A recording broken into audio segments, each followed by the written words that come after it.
With Beverly Hills Cop 4 coming out, I thought it was time that I went back and watched the original three. So I'm going to be doing a sort of retro review of the trilogy, one at a time, so look out for part 2 and 3 reviews. But I'm going to talk about Beverly Hills Cop, the one that was directed by our director that directed Scent of a Woman, Meet Joe Black, a couple of great films there, and obviously stars Eddie Murphy as Axel Foley. Whether this holds up, let's talk about it. A freewheeling Detroit cop pursuing a murder investigation finds himself dealing with the very different culture of Beverly Hills. There's a few sayings that you'll hear people talk about as they get older, like me, when they're 40s. They don't make them like they used to anymore.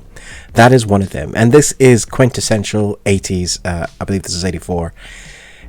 And for me, when there are a few films that I talk about that you grow up watching in the 80s, or later on when you come into that kind of 80s nostalgia loving mobile, this is one of them. The Axel Foley character, along with like Merton Riggs in the Lethal Weapon buddy cop. This one is it's a trilogy or a trio of buddy cop characters. So Axel Foley, the character that Eddie Murphy portrays here, I was surprised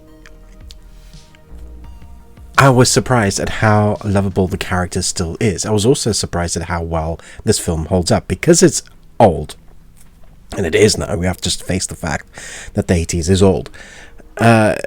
Technology, for the most part, doesn't hold the film back. A lot of films from the 80s, even the 90s, when it has technology in, it makes the film feel like it's aged, because there's some sort of special effects and things going on that were used back then that we thought were okay, that don't hold up now. But because most of it is in-camera action, then you just know it is set in the 80s, because they have big phones and their computers are ancient and look like weird screens.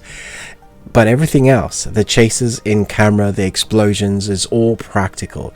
And that's what I miss a lot about Hollywood, is the in-screen or in-camera capturing in production, rather than using so much green screen and special effects. They try and do all the action. So when you see the stunt guys, this is one of the reasons from way back when, while we're still complaining about stunt guys not having Oscars now, where our characters are throwing themselves over cars, down steps, in explosions. When you see the stunt guys doing these things, they are on wires probably, but a lot of the time they're not. They just learn how to take tumbles and take those bruises. And so, that's my little ramble on the nostalgia, the stunt guys, and the fact that this film still holds up, which is amazing.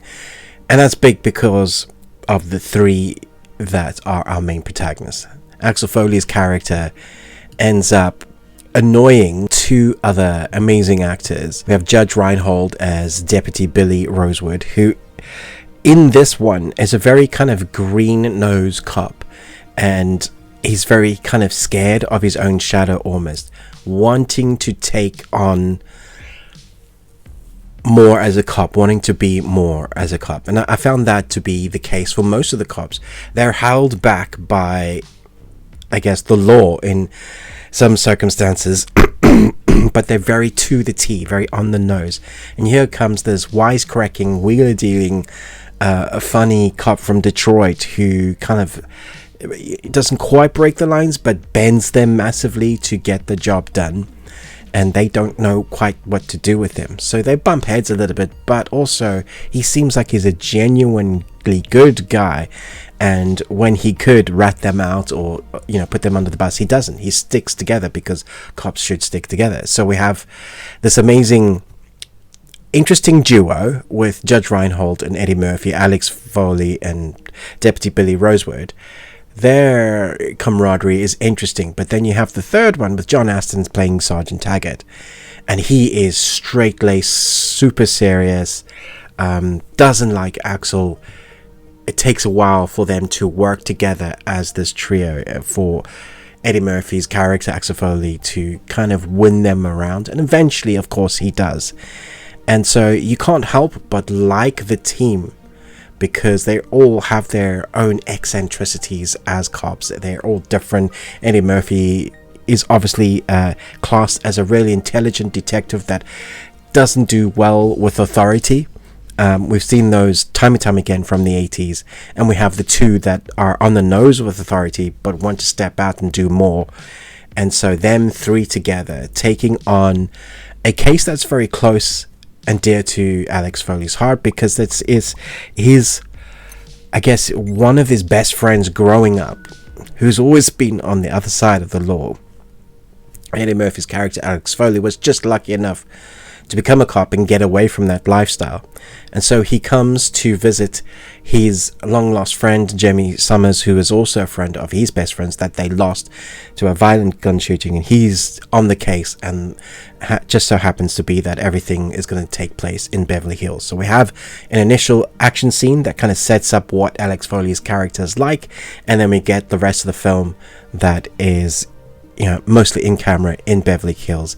We have this sort of fish out of water cop that is a bit rough and ready, dealer wheeler, that sort of character, end up in a very prim and proper Beverly Hills, and putting that character created in Beverly Hills is always going to be for an explosive reaction. So wherever we find our character, whether he's going to clubs that he's not invited to, he's a black guy in the 80s in Beverly Hills cop, in, you know, the 1%, but a rough and ready one that doesn't stick to the rules. All of those things makes for very entertaining watches as we see how he rubs people the wrong way, and that's how he gets to shake trees loose and basically solve the case. And that's why this is so fun to watch, because Eddie Murphy plays this amazingly. I miss these films from Eddie Murphy.